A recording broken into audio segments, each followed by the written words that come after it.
Abran su Biblia, Primera de Pedro, capítulo 1. Dios los bendiga en esta mañana. Y vamos a leer desde el versículo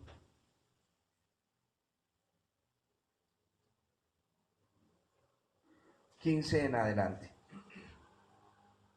Dice la palabra del Señor: sino como aquel que os llamó es santo, sed también vosotros santos en toda vuestra manera de vivir, en todas. Porque escrito está, sed santos porque yo soy santo. ¿Quién dijo eso? Y si invocáis por Padre a aquel que sin acepción de personas juzga según la obra de cada uno, por favor, conducíos en temor todo el tiempo de vuestra peregrinación, sabiendo que fuisteis rescatados de vuestra vana manera de vivir, la cual recibiste de vuestros padres, no con cosas corruptibles como oro o plata, sino con la sangre preciosa de Cristo, como de un cordero sin mancha y sin contaminación, ya destinado desde antes de la fundación del mundo, pero manifestado en los postreros tiempos por amor de vosotros, y mediante el cual creéis en Dios, quien le resucitó de los muertos y le ha dado gloria, para que vuestra fe y esperanza sea en Dios, habiendo purificado vuestras almas por la obediencia a la verdad mediante el Espíritu, para el amor fraternal no fingido. Amaos unos a otros entrañablemente de corazón puro, siendo renacidos no de simiente corruptible, sino de incorruptible, por la palabra de Dios que vive y permanece para siempre. Porque toda carne es como hierba, y toda la gloria del hombre como la flor de la hierba. La hierba se seca y la flor se cae, mas la palabra del Señor permanece para siempre. Y esta es la palabra que por el Evangelio os ha sido anunciada. Tomen asiento. Los que consultan sus Biblias en el internet, qué bueno. Pero si usted viene a chatear a la iglesia, qué vergüenza, qué pena. A eso no venimos a la iglesia. A la iglesia venimos a escudriñar la palabra. Si quiere chatear, quédese en su casa, allá acostadito. ¿Estamos? Creo que cuando se comienza el culto le bajamos el volumen al celular para que no me estén llamando. ¡Qué vergüenza! Esto lo aprendí del doctor Charles Stanley. El doctor Charles Stanley decía que él muchas veces se arrodillaba a orar y timbraba el teléfono, y él a veces se paraba a contestar el teléfono. Y un día el Señor le dijo: ¿quién te llamó primero? Y él dijo: no vuelvo a hacer estas cosas. Así es que no hay necesidad de decirle a usted que le baje el volumen al celular porque usted viene a adorar al Señor. No hay necesidad de mirar si usted está mirando el WhatsApp o su Facebook. Dele pena al que lo haga. ¿Me entienden? Se lo digo de corazón. Nosotros venimos aquí es a rendir culto al Señor, no a otra cosa.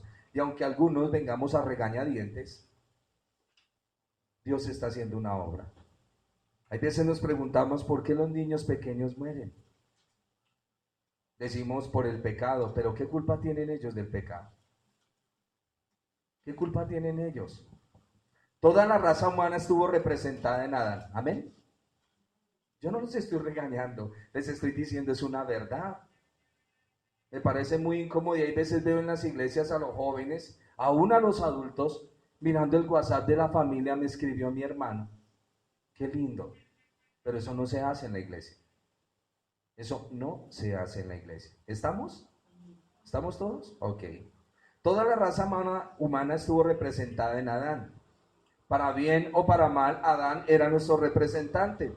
El Señor lo puso en el paraíso. Muchos creen, como los dispensacionalistas, que Adán vivía en un estado de inocencia. Él era inocente, él no sabía qué hacía. Pero la Biblia no dice eso. La Biblia dice que era el hombre más capaz, más entero para enfrentar una situación y así representar la humanidad. ¿Y qué pasó con Adán? Cayó en pecado. Y al caer en pecado, ¿qué sucedió? Nos hundió a todos en el pecado. Él fue nuestro representante legal. Por eso cuando Él pecó, todos pecamos en Él. Y al haber todos pecado en Él, por eso es que nuestros niños mueren. ¿A quién le gusta ver un cajoncito y un bebé de 1 año, 2 años, 3 años dentro de ese cajón? ¿A quién le gusta? A nadie. Ya cuando uno, si le duele a uno que un muchacho de 18, 20, 25 muera, ¿cómo no un bebé? Por eso cuando él pecó, todos pecamos y el juicio sobre su pecado nos afectó a todos nosotros. Pero la buena noticia es que así como Dios puso a Adán como representante de la humanidad, puso a nuestro Señor Jesús como representante también de la humanidad. Por eso es denominado el postrer Adán. ¿Sí sabían esto, cierto? Amén. La buena noticia, el Evangelio. ¿Qué significa Evangelio?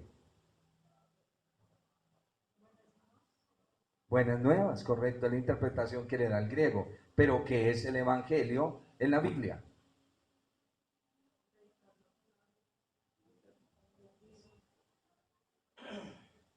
Enfáticamente cuando un judío se paraba y decía, esto es el Evangelio, ¿qué era lo que él estaba diciendo? ¿Qué era la palabra de Dios? ¿Cuál específicamente? El Señor Jesucristo, explíquemelo mejor.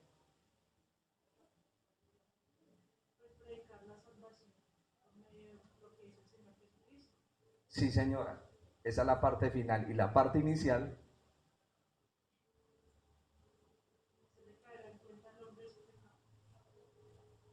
era la parte intermedia. Y la inicial, sí, esa es parte de la inicial. Ahí va, estás pegada a la mitad. Vamos a lo primero. Cuando un judío se paraba a hablar del Evangelio decía, esto es lo dicho por los profetas. Esto es lo dicho por los santos hombres de Dios. Este Señor es el Salvador.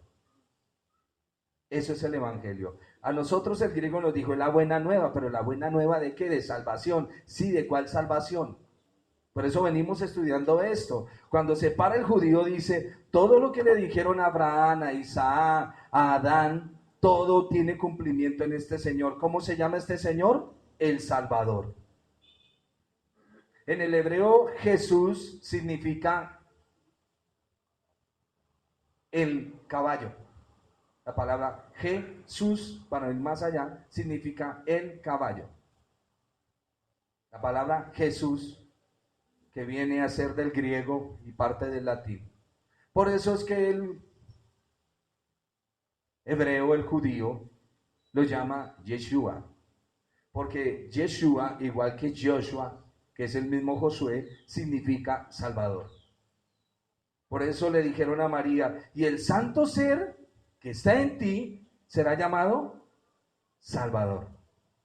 Y cada vez que en el pueblo de Israel lo saludaban, le decían, Salvador, Salvador, Salvador. Porque su nombre era Yeshua o Joshua, que es lo mismo que significa Josué. ¿Usted ha oído señores que se llaman Salvador aquí en Bogotá? ¿Sí? Ya casi no se oye ese nombre, don Salvador. Pero así era, Salvador. Y así le decían a Jesús. ¿Me están entendiendo el punto? Jesús es el representante de todas las profecías, nuestro amado Señor. Utilizo el término no para que nos confundamos, sino porque es que el judío quiere pelear con el gentil de que el nombre del Señor no es Jesús, sino Yeshua, y comenzamos a enredarnos y resulta que ese enredo también proviene de parte del Señor, porque el Señor quiere que a Él no le pongan ningún nombre, porque Él es el Salvador. Él es el Salvador. El asunto no está en el nombre, el asunto está en la persona. La buena noticia, como estábamos leyendo en Pedro, vio lo que decía el último versículo, mas la palabra del Señor permanece para siempre. Y esta es la palabra que por el Evangelio os ha sido anunciada. Pedro está hablando de Cristo y de lo que Él hizo por nosotros. Vamos al versículo 18 y arrancamos desde ahí. Sabiendo que fuisteis rescatados de vuestra vana manera de vivir, eso lo veíamos en la clase anterior.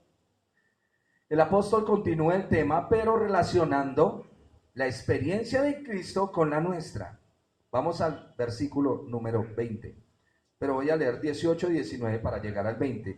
Sabiendo que fuimos rescatados de nuestra vana manera de vivir. ¿De quién recibimos esa vana manera de vivir? De nuestros padres. de Adán. Y fuimos comprados no con oro, ni con plata, ni con piedras preciosas. Nosotros hemos sido comprados con la sangre preciosa de Cristo, como de un cordero sin mancha, sin contaminación, ya destinado desde antes de la fundación del mundo, el programa de Dios. En el programa de Dios, a ver, vamos a comenzar un puntico. Adán, antes de caer, ¿necesita un Salvador?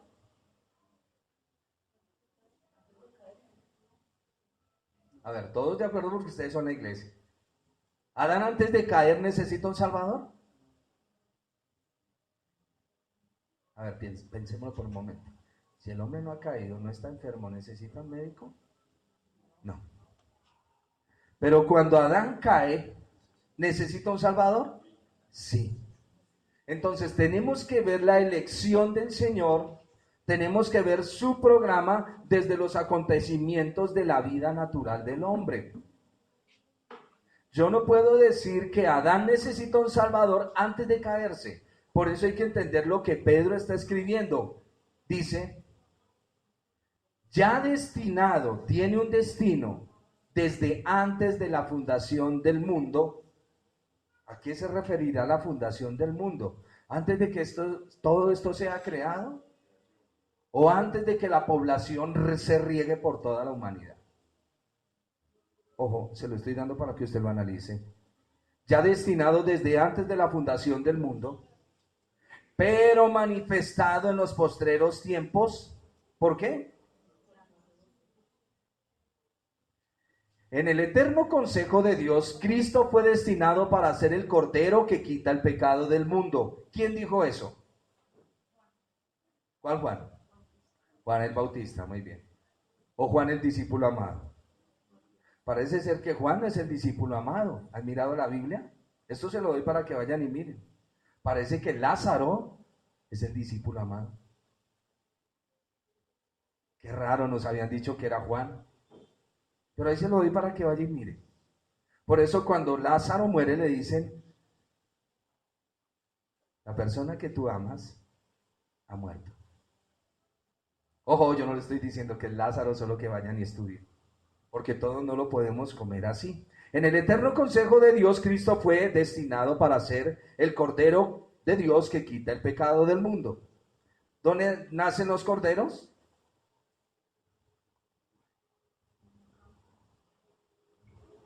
¿En dónde nace un cordero? En establos. Para hacerlo un poquito más latino y más griego esto. El Señor Jesús por eso nace en un establo.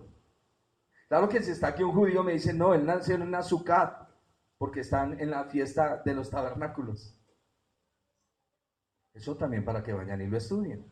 Pero Juan dice, he aquí el Cordero de Dios que quita el pecado. A mí como me gusta Juan el Bautista, porque es igual a nosotros. Usted hoy vuela de la espiritualidad y mañana llega que huele a azufre. ¿A qué huele el infierno? A azufre. Mejor el lago de fuego que arde y huele a azufre. Y esos somos nosotros, esos estados de ánimo. Hoy, Señor, nunca me saques de este lugar y mañana no quiero volver. Esos somos nosotros. Pero vamos a seguir mirando. Dice Pedro en el versículo 20, parte B. A ver, la parte A está donde viene la coma. La parte B viene del pero. A ver, vamos a leer la parte A del versículo 20 para que aprendamos. Cuando le digan versículo 20, parte A es hasta donde va la coma. Parte B es donde sigue. Y parte C es donde termina. Si termina ahí el versículo. Ya destinado desde antes de la fundación del mundo. Parte A. Pero manifestado en los postreros tiempos por amor de vosotros.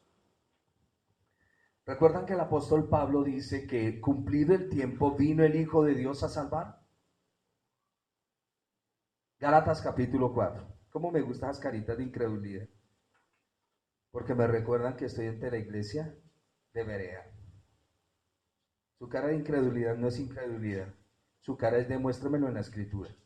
Y eso me gusta más. Gálatas capítulo 4, versículo 1 dice, Pero también digo, entre tanto que el heredero es niño, en nada difiere del esclavo, aunque es señor de todo. Gálatas 4:1, voy al 2, sino que está bajo tutores y curadores hasta el tiempo señalado por el Padre. Así también nosotros, cuando éramos niños, estábamos en esclavitud bajo los rudimentos del mundo. Padre, ayúdame en esto, ayúdame en lo otro. Ahí es donde nos damos cuenta si estamos niños o si vamos creciendo. Pero vamos aquí en el punto gramático histórico. Pero cuando vino el cumplimiento del tiempo, Dios envió a su Hijo, nacido de mujer y nacido bajo la ley, para que redimiese a los que estaban bajo la ley, o sea, los judíos, a fin de que recibiésemos la adopción de hijos. Por cuanto sois hijos, Dios envió a vuestros corazones el espíritu de su Hijo, el cual clama, Abba, que significa Padre. Les estaba hablando de que Dios en su determinado tiempo envió a su Hijo. La venida de Cristo marcó una nueva etapa en la historia del mundo. Por eso es que contamos desde antes de Cristo y después de Cristo. ¿Sí es así o no es así? El reino de Dios había llegado, dijo Marcos, cuando el Señor apareció aquí en la tierra. No apareció cuando nació. Era el gran día de salvación anunciado desde el tiempo de los profetas. Cristo había sido revelado. Este fue el primer mensaje del Evangelio. Cuando un judío habla de Evangelio, está diciendo, se cumplieron las promesas en este Señor que es el Salvador. No como nosotros lo llevamos en la buena nueva. Pero ¿cuál es la buena nueva?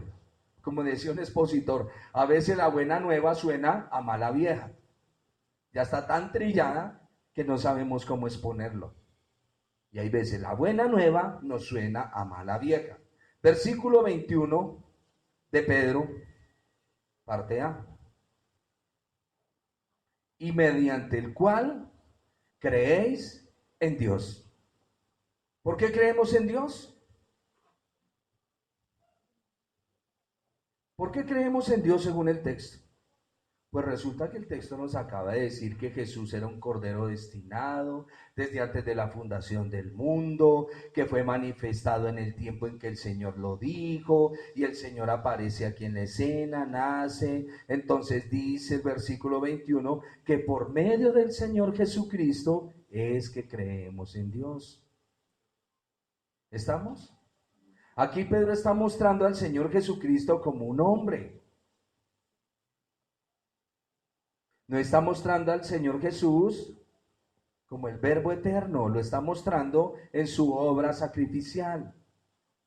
El versículo 21, la parte A, habla de la obra redentora de Cristo. Se dio principalmente en la cruz del Calvario, pero la culminación de su obra fue redentora. ¿Cuál fue? La resurrección. Dice, y mediante el cual creéis en Dios, quien le resucitó de los muertos. ¿Quién le resucitó de los muertos? ¿A quién? A Jesús. Dios Padre resucitó de los muertos a Jesús. Vuelvo otra vez al texto. Voy a leerlo desde el 20. Ya destinado nuestro amado Señor desde antes de la fundación del mundo, pero manifestado en los postreros tiempos. Ojo, Pedro está hablando de los postreros tiempos. ¿Cuáles son los postreros tiempos? Amén.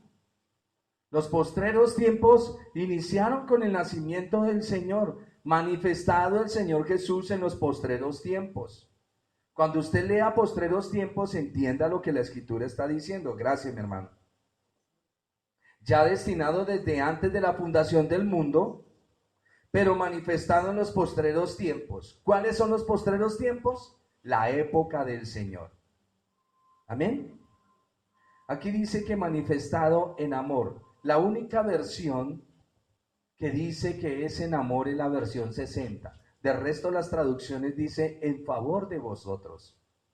La única que dice en amor es esta. Ahora, Dios hizo un favor a favor de nosotros, pero lo hizo en amor, para no ponernos a pelear con la Escritura. ¿Quién resucitó de los muertos a Jesús? ¿Dios qué? Padre. Dios Padre. Y mediante el cual creéis en Dios. ¿Mediante quién? El Señor Jesucristo. Creéis en Dios, quien le resucitó de los muertos y le ha dado gloria para que vuestra fe y esperanza sea en Dios. El tema que vamos a mirar hoy es, me gustaría un corazón que late, pero la verdad es fe, esperanza y amor. Viva la fe, lo cantan los católicos, no lo quitaron. Viva la fe, viva la esperanza y viva el amor. Que viva Cristo, que viva Cristo, que viva el Rey. Amén. Viva la fe, viva la esperanza, viva la... Ojo con las palabras, es que nosotros captamos así rápido, pero no le ponemos énfasis. Viva la fe, viva la esperanza, viva el amor, que viva Cristo. La fe es Cristo. La esperanza es Cristo y el amor es Cristo. La fe tiene un sentimiento en el corazón. La fe es como siamesa, viene pegada a la esperanza. Como cuando el padre le dice al hijo, hijo, yo te voy a enviar ese dinero. Él tiene que creer en la voz de su padre, pero a la vez tiene que esperarlo. Y esa fe hace que él esté alerta y no decaiga. ¿Me están entendiendo? Ojo, no pierdan esto que es importante. Por eso tenemos tanto cristiano muerto en la iglesia. ¿Por qué? Porque la fe no es viva. La fe está basada en sus 5 sentidos, en su razonamiento. Pedro dijo, a quien amáis sin haberle visto. ¿De quién hablaba? ¿Ustedes han visto al Señor? ¿A ustedes los han bañado en sangre? Todo es por fe. ¿Ustedes esperan que un día Jesús va a venir por ustedes? ¿Y si lo están esperando? Sonó lindo ese amén. Pero quiero que mire su corazón y me diga, ¿lo está esperando? Cuando usted lo espera, su corazón palpita. Yo no puedo estar mal en el momento que el Señor aparezca. Yo no puedo tener un problema con Gerley o con Mayra porque el Señor llegue y me ve así. No puedo estar así. Yo tengo que estar tranquilo. Porque mi fe hace palpitar mi corazón en esa esperanza. La fe y la esperanza vienen pegadas. La fe motiva la esperanza y la esperanza hace que mi fe no decaiga. ¿Me están entendiendo? Cuando una persona quiere conquistar algo, primero su fe, pero luego la esperanza de tener eso que quiere. La esperanza es algo que usted espera, no que ya lo tiene. Por eso en la eternidad estas dos van a pasar, pero queda esta.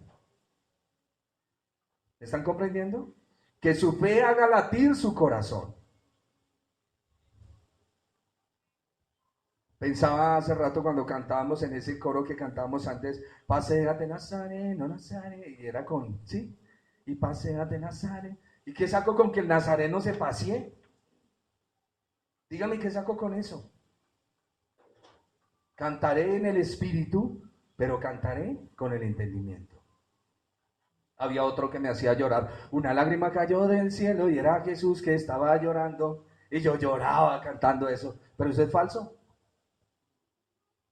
Ojo con lo que cantamos al Señor.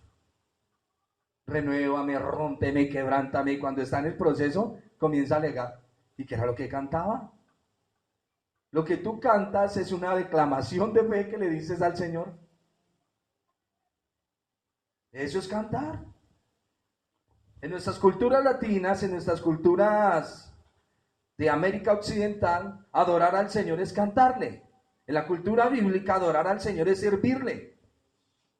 En la cultura occidental, adorar al Señor es estar de postrado de rodillas delante de Él. En la cultura oriental, es usted servirle. Mire este tipo cómo lo adora. O no dice usted cuando la mujer le sirve al esposo, quiere un tintico, quiere eso. Hola, usted sí que lo quiere, ¿no? Lo adora. Son términos de verdad. Es importante que entendamos. La adoración es una exclamación de su corazón en actos que usted ya ha hecho. Señor, yo sé que esto es ilícito y aunque tengo toda la intención de hacerlo, no lo voy a hacer porque te sirvo, estás adorando. Y cuando vienes al lugar de reunión, le cantas y le dices, Señor, pasé por el valle, pasé por la prueba y aunque viví angustiado, tú me fortaleciste. Eso es la declamación de algo que ya viviste. No es una ilusión, no es un sentimiento allá, ay, maripositas de 1000 colores. Como cuando el chico se va a ver con la chica. Hablo chico y chica, eso no importa la edad, usted puede tener 60 años. Y si está de conquiste con la de 70, maripositas le vuelan. Sí, eso es verdad. O cuando va a tener un susto, las mismas mariposas le vuelan, pero ya no es de amor. Cristo fue resucitado. Y así como el Señor Jesucristo fue resucitado por Dios Padre, Dios Padre nos resucitará a nosotros. Eso es parte de la promesa del Señor. ¿Estamos? Usted un día va a morir.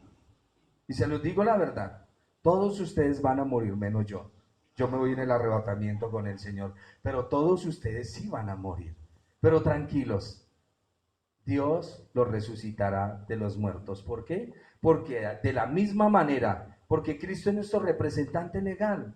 Adán, siendo nuestro representante legal, comió del fruto prohibido, cayó en pecado, nos metió en problemas, nos vendió, nos metió en la inmundicia. Cuando viene el Señor Jesús, nos saca de la inmunda, nos levanta y nos dice, lo mismo que me pasa a mí, les va a pasar a ustedes. Así como yo sirvo a mi Padre, Él me resucitará. Y así como Él me ha sentado en lugar de gloria, así se sentarán ustedes. Todos mis privilegios son para ustedes. Eso enseña Pedro acá. Sigamos leyendo. Y mediante el cual, mediante el Señor Jesús, creemos en Dios, quien le resucitó de los muertos y le ha dado ¿qué? Gloria. Cristo fue glorificado. Dios el Padre le ha dado gloria. Amén. ¿Cuántos saben que el Señor es glorioso? Cristo ahora está sentado a la diestra del Padre. Cristo fue coronado de gloria y de honra. Eso está en Hebreos 2:9. Cristo tiene todo el poder. A ver, miremos por un momento Apocalipsis, capítulo 5.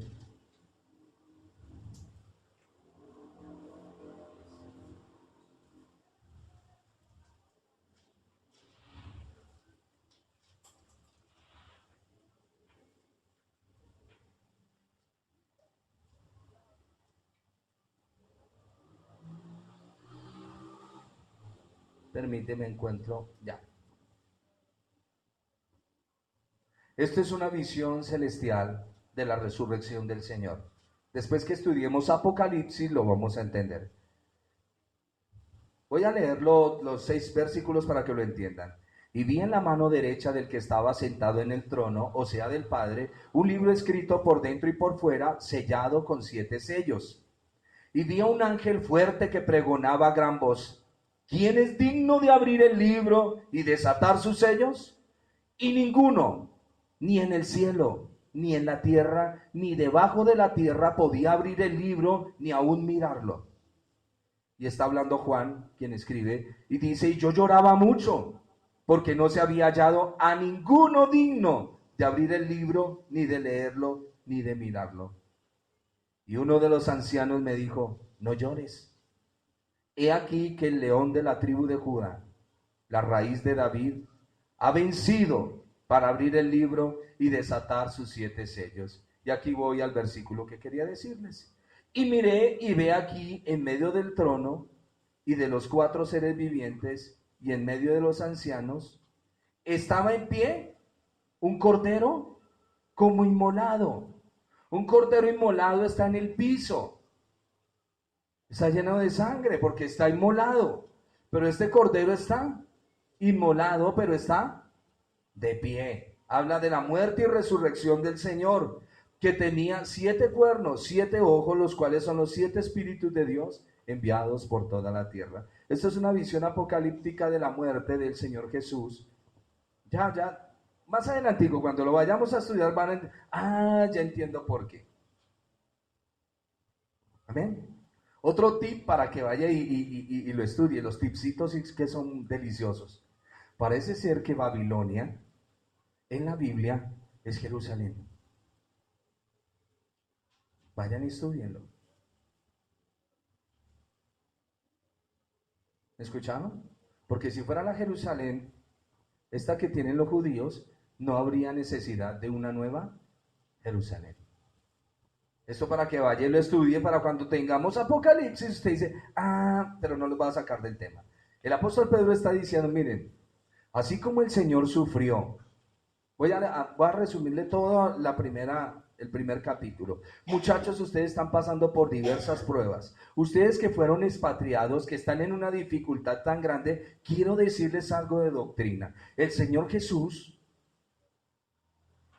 cuando vino, murió y derramó su sangre con mucho sufrimiento, pero eso ya estaba destinado desde antes de la fundación del mundo, desde que Adán pecó, para que nos redimiese a nosotros. Ahora, quiero decirles algo, de la misma manera que el Señor murió, ustedes van a morir. Pero de la misma forma que el Señor resucitó, Dios Padre le resucitó, nosotros seremos resucitados. Aparte de eso, de la misma manera que Dios Padre glorificó al Hijo, ustedes entrarán en esa gloria.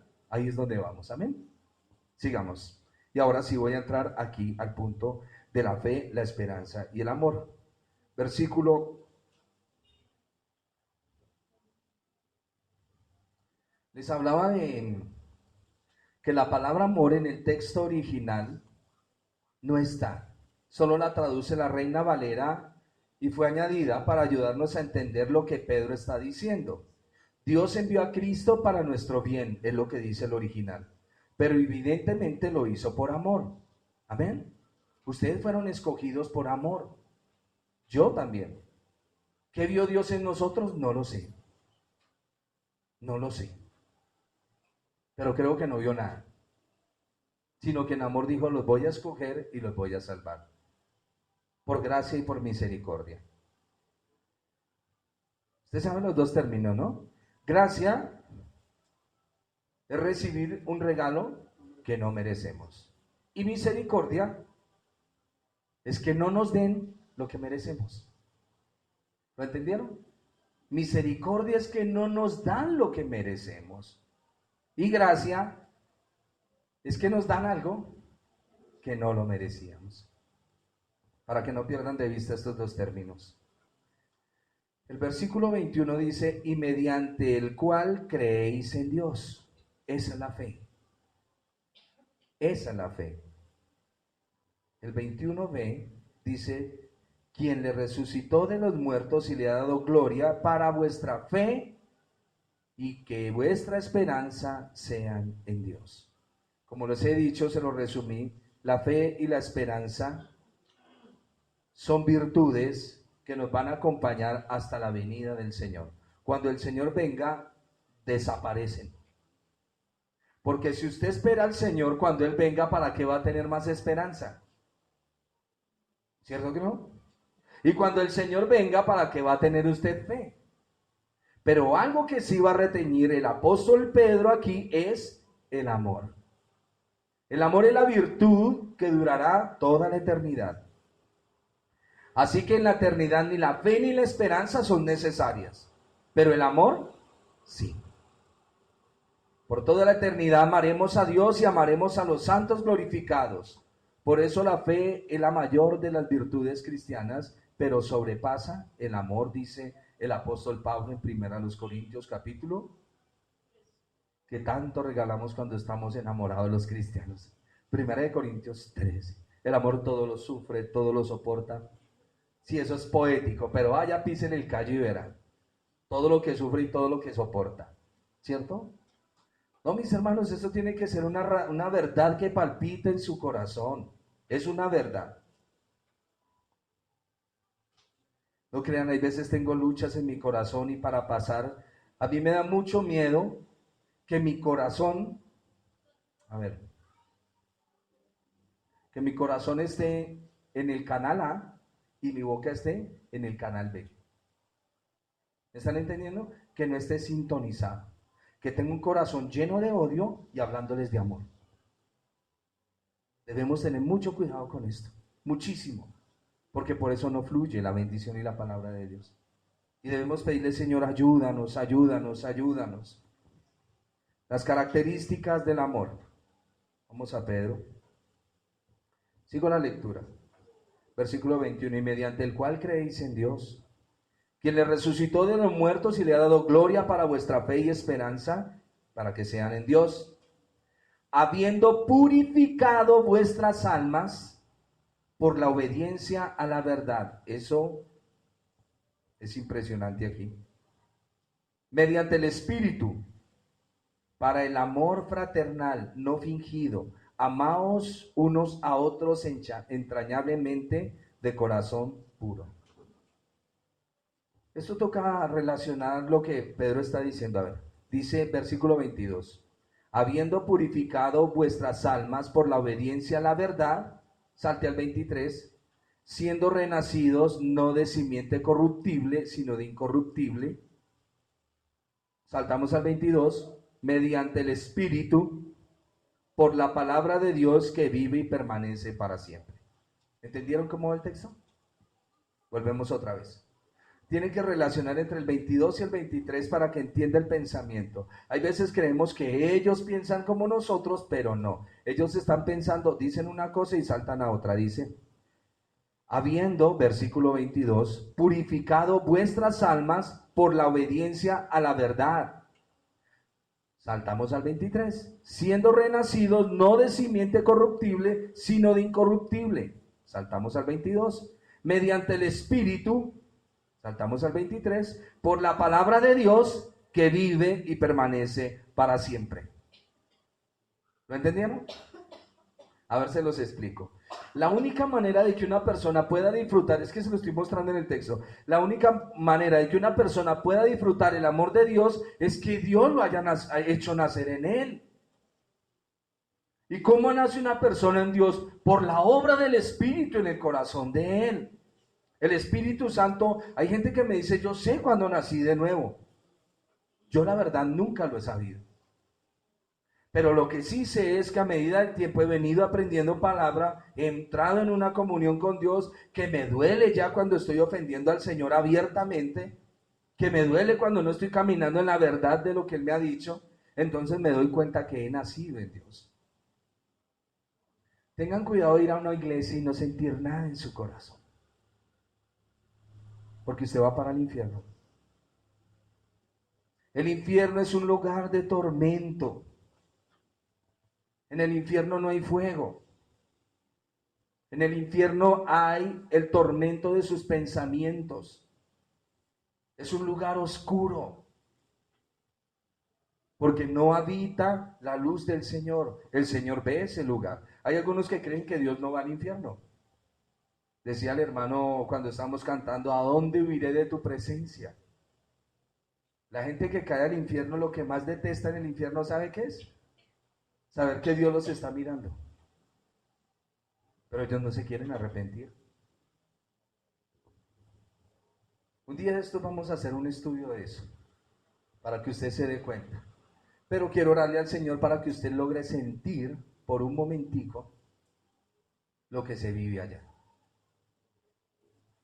Para que así usted tenga misericordia de los demás hombres y les predique la palabra.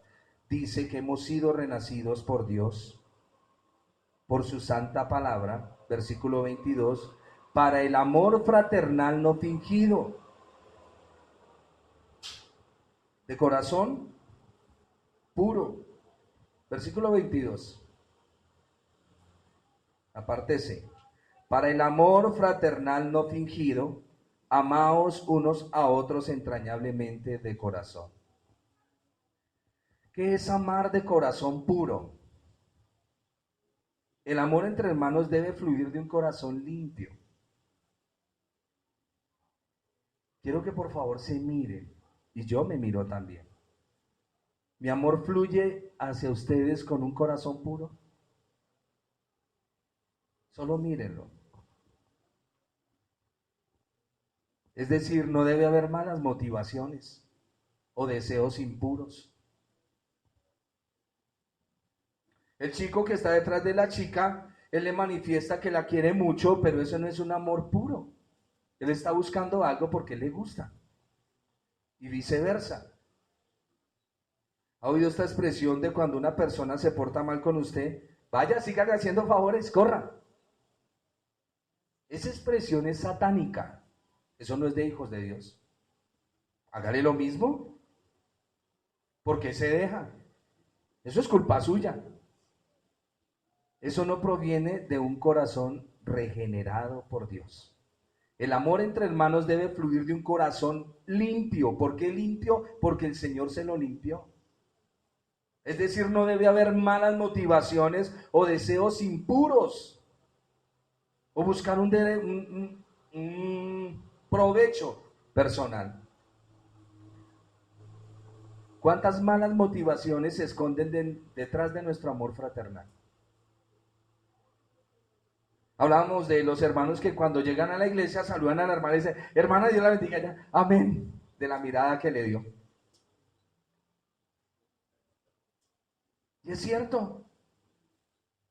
Salude a la esposa del hermano y recuérdelo que es la esposa de su hermano. Que tiene acostumbrados sus ojos a mirar donde no ve, corríjalos. Salude a la esposa de su vecino que es tan bonita, pero es la esposa de su vecino. ¿Y qué tal el señor de la carnicería que está tan bien plantado, pero que tiene esposa? ¿Me escucharon? El respeto, el respeto. Engáñate tú mismo. No engañas a nadie. ¿Sabían que el mentiroso lo único que hace es engañarse él mismo? A nadie engaña. A nadie engaña. Ese es el punto. No, sí, Señor, Deuteronomio, santidad, Dios, santidad, Jehová. La mitra era de tal espesor y era hecha en esta tela. Y ese oro era de Ofir y Sí, cálmese, cálmese. ¿Tiene santidad el Señor? ¿Sus ojos respetan a la mujer del prójimo? No se trata tanto del material de la mitra, se trata del mensaje que lleva eso. No se trata tanto de las piedras en el pectoral, ¿qué nos importa? Lo importante es lo que el Señor nos quiere comunicar en eso. ¿Me están entendiendo? Sed santos como vuestro Padre que está en los cielos es santo. ¿Quién escuchó eso? El apóstol Pedro. ¿De labios de quién? De nuestro amado Señor. Y ahora nos lo está repitiendo. Igual que Judas.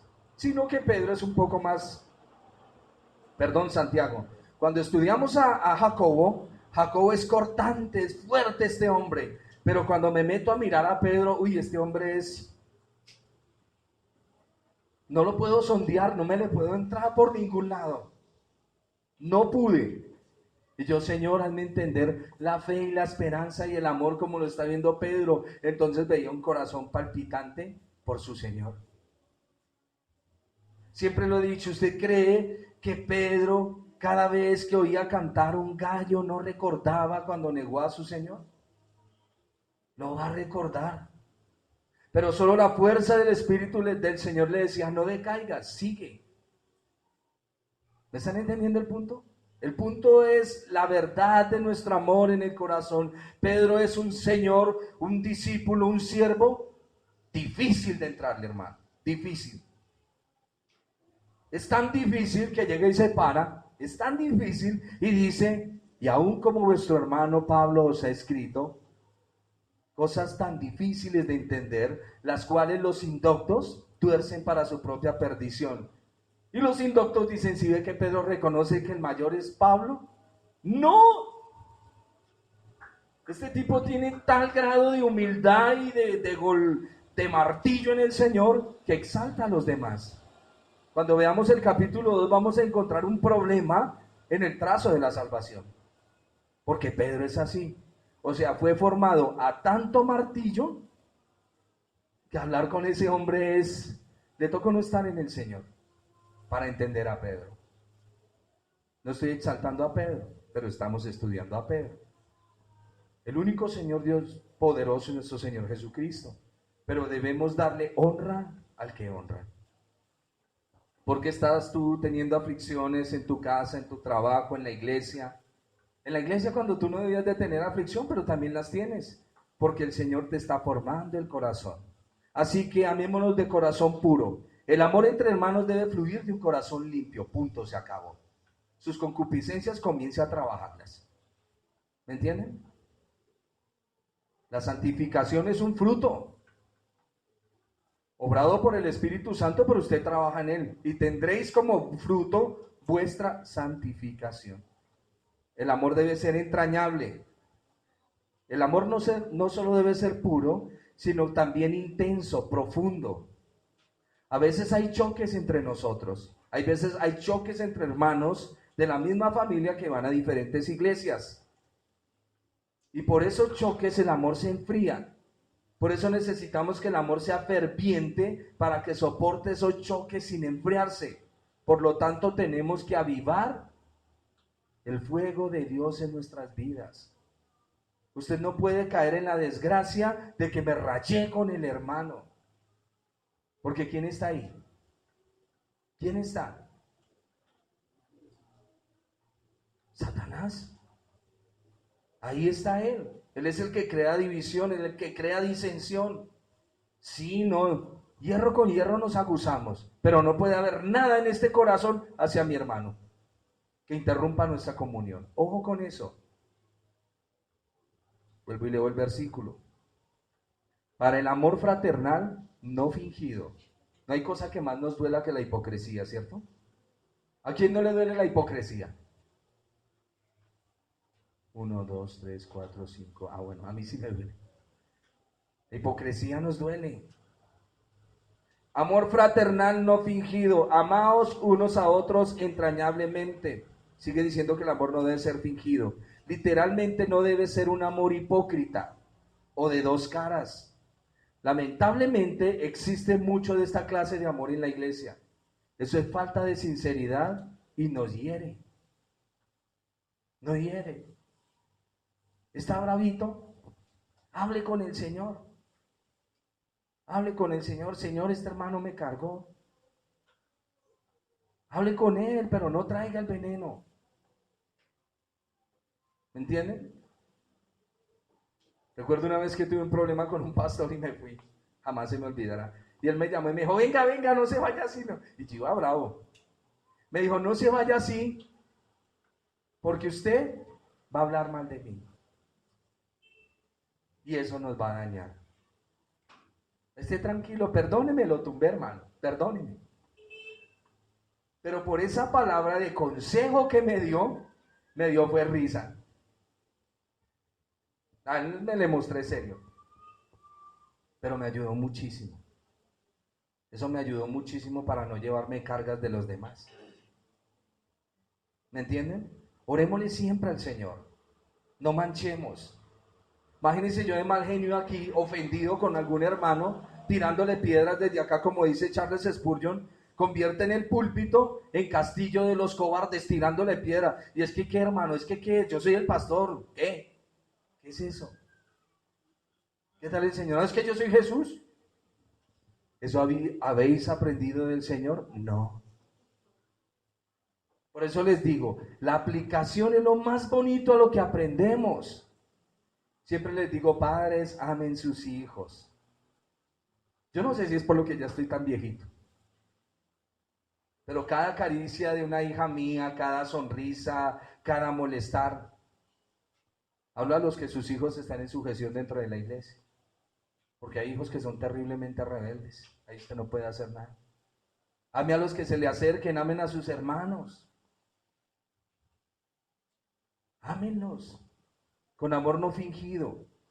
Recuérdalo, su amor debe ser puro, entrañable y no fingido. Es que esa Sandra, si esa Sandra es terrible, esa Sandra es terrible. Pero vamos a pedirle al Señor que nos dé amor por esa hermanita. A ver si no cambia. ¿Cierto? Tiene que cambiar esa muérgana. Limpieza interna. Todos quisiéramos ser amados de esta manera, pero nos cuesta hacerlo. ¿Por qué? Porque nuestros corazones son malos. Pero tenemos que limpiar nuestros corazones. Por eso Pedro comienza el versículo 22 diciendo, no se les olvide que ustedes han sido, miren lo que dice, habiendo purificado vuestras almas por la obediencia a la verdad. Cada vez que tú estudias la Biblia es como un aceite para heridas. La Biblia es aceite para heridas, hermano Martínez. Yo no le puedo ver la herida ahí, porque algo está pasando con el aceite. La Biblia es medicina, que cambia y transforma. No me cite un texto de amor, demuéstremelo con un abrazo. A mí no me demuestre textos, porque yo también me lo sé. O vaya, dígale al diablo si Dios es uno y él le dice amén. ¿Pero el diablo es salvo? No, no lo dijo Santiago. ¿Me están entendiendo? No le digo a un hermano que lo ama. Sencillamente con sus actos demuestre que lo ama. Dios, no sé por qué, pero ahí vamos. Un matrimonio es así. Hay veces él no tolera a medida que van pasando los años la manera en que ella ronca. Pero ámela. O él. O el geniecito que ella se gasta. O hace las cosas como a mí no me gustan. ¿Pero qué debemos hacer? Señor, tú me has regenerado, tú me has cambiado. Ayúdame a plasmar. Anoche hablaba con mi hija sobre un sello de la iglesia. Y me dijo, hermano, papi, ta. Le dije, no me muestre ideas, muéstreme hechos. Muéstreme en un papel que hizo. La gente le muestra muchos pensamientos, pero nunca le muestran una verdad legítima a uno. Y debemos cambiar esas actitudes. La limpieza interna que el Señor ha obrado. Y termino con la obediencia a la verdad. Cuando somos conscientes de algunas malas actitudes en nuestros corazones, uno, tenemos que arrepentirnos de ellas. Dejar de tener esas actitudes. Yo no puedo portarme así. Yo soy un ministro del Señor. Siempre lo he dicho, sí. Hay hábitos que cogemos que son malos. Un ejemplo, perdóneme, hermano Oscar, lo coge ejemplo. Él está tocando su guitarra en la casa y la niña dice, que ya, quieta. Él sin darse cuenta puede tomar esa actitud y cuando está aquí en la iglesia, está cantándole al Señor y el niño, que no falta el niño cansón, de pronto él va a hacer reaccionar de la misma manera. ¿Qué va a pasar con el oyente que está allá? ¿Y este hermano qué? Sin darse cuenta. Hay ciertas actitudes, lo hemos relacionado con el orgullo, pero hay ciertas actitudes que son como el mal aliento. Uno no se da cuenta que los tiene, pero los demás sí. Los demás sí se dan cuenta que las tenemos. Tengamos cuidado con eso. Yo no le estoy hablando de una apariencia, lo que le estoy hablando es de una transformación en el corazón y usted debe ser consciente en eso. Debemos arrepentirnos de esas malas actitudes, dejar de tener esas actitudes pidiéndole al Espíritu del Señor que nos ayude. Debemos procurar hacer bien a otros. Dios nos manda a ser así. Por lo tanto, aprender a obedecer la palabra de Dios nos permitirá amar con un amor profundo y sincero. Por eso termina el apóstol Pedro este capítulo diciendo, muchachos, ustedes no son eternos, ustedes un día van a morir y quiero que piensen en esto. Verso 23, ustedes han sido renacidos por el Espíritu del Señor. Es una naturaleza incorruptible y la palabra de Dios vive y permanece ahí. Eso es lo que ustedes se van a llevar. Porque toda carne, a ver, todos los que están en este grupo, hasta los más jovencitos, desde el más niño hasta el más viejo, todos ustedes son como la hierba. Y toda la gloria que ustedes tienen, como la flor de la hierba. La hierba se seca y la flor se cae. Mas la palabra del Señor permanece para siempre. Cuando digo todos ustedes, me incluyo. Vamos a decir todos nosotros. Mas la palabra del Señor permanece para siempre. Y esta es la palabra que por el Evangelio os ha sido anunciada. El apóstol Pedro no solo nos da doctrina hablándonos de la presencia de Dios, del Cordero destinado, de renacidos por la palabra, sino que nos lleva un poquito más allá a la aplicación de lo que ya conocemos. ¿Cómo estás aplicando esto? ¿Cómo estás aplicando lo otro? Y mi pregunta para ustedes es, ¿cómo está aplicando usted la Biblia? O si no, una sugerencia, aplique un versículo esta semana en su vida. ¿Qué versículo quiere aplicar? Que lo lleve a una limpieza. Cuando nosotros nos ponemos a ver cosas que no debemos ver, ¿quién se ensucia? Y cuando me meto en enredos de chismes, ¿quién se ensucia? Por eso debemos de tener muchísimo cuidado con esas cosas. Porque el Señor dice que debemos tener un amor puro, entrañable, no fingido, de la limpieza que el Señor ha obrado en nuestros corazones. Pongámonos en pie, vamos a orar.